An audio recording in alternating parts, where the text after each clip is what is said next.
Well, welcome. Today we're talking about the belt of truth. And so I think about like usages for a belt. And so as a kid growing up, I remember one time I was given a gift, one of those paddles with the ball and the string, and you bounce it. And once you get really good at it and get a rhythm, string breaks, ball flies across the room, hits something, and then that paddle becomes a paddle. And so my mom used that for a paddle. It was her belt. And then I got Hot Wheels track for Christmas, the flexible Hot Wheels where you can make loops. And next thing I know, one of those tracks goes up on the mantle and that becomes a paddle. So I think, definitely the belt definitely can be used as a disciplinary action. So then my mom asked me next Christmas, like, what do you want for Christmas? I'm like, Nerf football. That's all I want. Nerf football, all colors and different colors. Nerf football. And so, but then I think about belt, sometimes a belt can be used to really make an outfit pop. Makes an outfit not go together. But then I think the use that Paul really more is focused on is about an armor. Like the belt holds the armor together. I know this much is true, because if you don't tighten your armor and it's loose, what happens is you'll get injured on your side, stabbed in the side, arrow in the side, and you know what that causes? Back then, that led to a slow, painful death. And that's what Paul's saying, like you got to have your belt on so you don't let the enemy tear you up and do that. And so there's an interesting story in Jeremiah 13 where God comes to Jeremiah and he's like, hey, I want you to take this belt, take it down by the river. And so I think about the river. The river has always been a picture of life. It brings life. Everything you need river to live. And we go get baptized in the river. And so he tells Jeremiah, take this belt down to the river, but I don't want you to put it in the river. I want you to bury it in the mud by the river. And then later he tells Jeremiah, all right, now let's go get that belt. And so Jeremiah goes back to get the belt, and he's like, well, what do you think about this belt now? And he's like, this thing is like nasty. And so I really was thinking, like, this is a great example of truth that we've been given.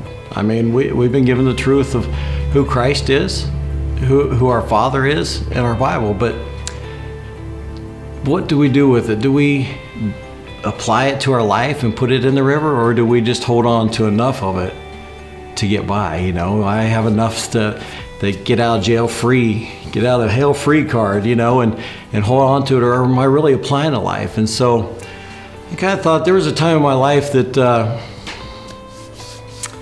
I really wasn't applying the truth. I went to church, and church is enough. And so the books I chose to read were all worldly books. I just, I wasn't reading no extra Bible or Christian books. And all the music I chose to listen to was all just music of the world. I just listened to music of the world. And the TV shows I watched, they were all TV shows of the world, movies of the world. And so while I was living this life, I had this friend of mine, Randy, I went to school with for a couple years. And me and him were probably best friends for like 2 years. And eventually we lost communication. Back in those days, you didn't have Facebook or cell phones or anything. But, I remember for 2 years, Randy and I were like best friends. He stayed a night at my house. I stayed a night at his house. We went through his dad's magazine collection. We actually snuck Red Manchu into school.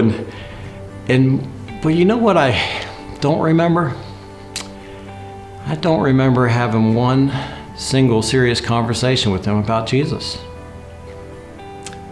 Well, like, how could I have a best friend for 2 years and never discuss Jesus? See, I knew the truth, but I wasn't applying it to my life. So guess what that made me? Made me this muddy Christian, I guess, so to speak. And then Randy went to celebrate his 17th birthday. Went to a party, had a few drinks, who knows what else. Randy never made it home. Never made it home. 2 years, I was his best friend. I have no idea where he spent eternity. Not one conversation. See, never again. Never again. Christian, do you understand? Our time is too short. We are at war with an enemy that wants to destroy you, your friends, your family, everybody around you. It is time that we tighten up our belts. We apply the truth to our life and to the lives of those around us and go fight this war and win somebody for Jesus.